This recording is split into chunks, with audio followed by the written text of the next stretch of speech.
Olá, querido aluno do terceiro ano. Nós vamos agora, então, corrigir as atividades da semana 3 e 4 do PET complementar, volume 4. Vamos lá, então? A primeira atividade aí fala que o princípio físico de funcionamento dos alternadores e transformadores comprovável de modo experimental refere-se à produção de corrente elétrica por meio da variação de um campo magnético aplicado a um circuito. Esse princípio se fundamenta na lei de. Então, gente, aqui, ó, deu um trabalhinho fazer isso aqui, teve que ser meio instantâneo, né? Quando você movimenta um ímã numa solenoide ou num arco aqui, isso aqui gera corrente elétrica, né? Então, a movimentação, o ímã não pode estar parado, ele tem que se movimentar, fazer um vai e vem aqui, então ele vai gerar a eletricidade, o campo magnético vai gerar corrente elétrica. Então, aí, essa lei é de quem? Se vocês quiserem, nesse endereço aqui, PHET Colorado, tem um simulador, você pode pegar o simulador de indução aí que você vai poder brincar com isso e ver. Aliás, lá tem vários simuladores, né? Eu gosto bem do site, gostava quando era presencial. Então, aqui, esse princípio, essa lei é de Newton? Não, gente, Newton tem aquelas três leis, né? A lei da inércia, a lei da princípio fundamental da dinâmica e o princípio da ação e reação, e tem a lei da gravitação universal, né? Que é aquela massa atrai massa, matéria atrai matéria, na razão das suas massas e inversa do quadrado da distância. Então, seria a lei da gravitação, a lei de Newton. Não é o caso aqui. Ampere tem a ver com campo elétrico, sim. Ampere é aquela regra da mão direita, né? A corrente gera um campo magnético ao seu redor. Então, até tem aquela regrinha da mão direita, que você aponta o dedão para o lado da corrente e o movimento da mão, do resto da mão, é o sentido da corrente no entorno do fio. Então, também não é o caso, ao contrário, a gente está variando o campo magnético, não a corrente elétrica. Faraday, ele fez o quê? Ele pensando nessa lei, na lei de Ampère, ele falou assim, peraí, se a corrente elétrica gera campo magnético, será que o campo magnético não pode gerar corrente elétrica? E foi isso que fez. Essa experiência, vocês podem ver até aqui, que é a lei, comprovando a lei de Faraday, né? Então, realmente, lei de Faraday é a resposta correta.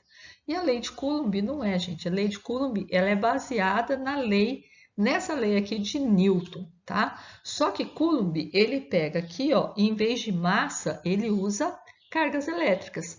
Então, e é a mesma lei, tá vendo? Só que eu troco a constante, em vez de ser a constante da gravitação universal, vai ser a constante eletrostática, vai variar dependendo do meio. Em vez de massa, eu pego as cargas. Então, também não é a lei de Coulomb, a resposta correta aí é a letra C, lei de Faraday. Na segunda, uma questão da Unesp, uma questão longa, né? Fala uma das leis do eletromagnetismo é a lei da indução de Faraday, que complementa com a lei de Lenz. Explica muitos fenômenos eletromagnéticos. A compreensão dessas leis e como as descrevemos tem permitido à humanidade criar aparelhos e dispositivos fantásticos. Basta mencionar que elas são princípios fundamentais na geração de eletricidade. A figura 1, essa primeira aqui, ó, mostra um desses dispositivos, um dispositivo de segurança que permite interromper correntes elétricas em aparelhos de uso doméstico, um secador de cabelos, por exemplo, caso haja um curto-circuito no aparelho ou falha de aterramento. No esquema não está indicado o aparelho que será ligado aos fios 1 e 2. Eu tenho 2 fios aqui, tá vendo? Estes passam pelo interior de um anel de ferro, no qual é enrolada uma bobina sensora, que, por sua vez, é conectada a um bloqueador de corrente. Aqui, a um bloqueador de corrente. Se um curto-circuito ocorrer no aparelho e uma das correntes for interrompida, haverá uma corrente induzida na bobina, lei de indução de Faraday, que aciona o bloqueador de corrente.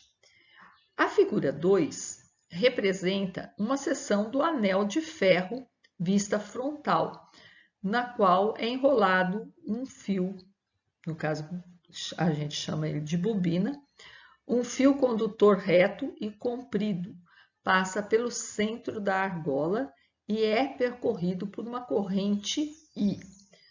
O símbolo, essa bolinha com xizinho no meio, que está aqui no meio, designa o sentido da corrente, entretanto, entrando no fio 2, aqui, ó, que aumenta com o tempo. Então, gente, tudo isso foi uma historinha e geralmente as questões dos grandes vestibulares e de Enem, eles fazem isso. Eles te contam uma história, te explicam um monte de coisa, mas a pergunta mesmo vai estar depois. Então, eu repeti as duas figuras aqui, porque nós não vamos precisar das duas, mas vamos precisar da segunda. Aí a pergunta, e é aquele negócio, de repente, se você tiver com muita pressa, pouco tempo, você vai direto para a pergunta. Qual das alternativas fornece corretamente linhas do campo magnético B produzido pela corrente I e o sentido da corrente induzida I na bobina? Então, a gente tem aqui, ó, ele quer o quê? O sentido do campo magnético aqui, ó. Eu tenho esse xizinho ou pontinho da corrente quando ele está entrando, saindo no material. A ideia é você pensar numa flecha. Quando está saindo da folha, a gente teria aqui, ó, a gente veria o quê? Se uma flecha apontasse na folha, a gente veria só a pontinha dela. Então, quer dizer no caso, a corrente estaria saindo da folha, o campo magnético estaria saindo da folha. Agora, se estiver entrando, né, o fundo da flecha, se você fosse ver o fundo da flecha, você veria esse símbolozinho aqui. Então, aqui seria quando o campo magnético está entrando na folha. Você vai ver, ele entrou, então você vai ver o fundo da flecha. É esse o sentido desses símbolos. Então, no caso aqui, ó, a corrente elétrica está entrando. Lembra da lei de Ampère? Eu vou com a mão direita e no sentido da corrente. Então, ela está entrando, ela está indo para dentro, né? Se você levar a mão direita no sentido aí da figura e rodar, né? Rodar, você vai ver para onde que você está rodando. Você vai ver que você vai girar no sentido horário. E a alternativa que tem o sentido horário é aqui, a letra B. Então é isso, pessoal. Com isso a gente conclui a correção da semana 3 e 4 do PET Complementar, volume 4. Até mais!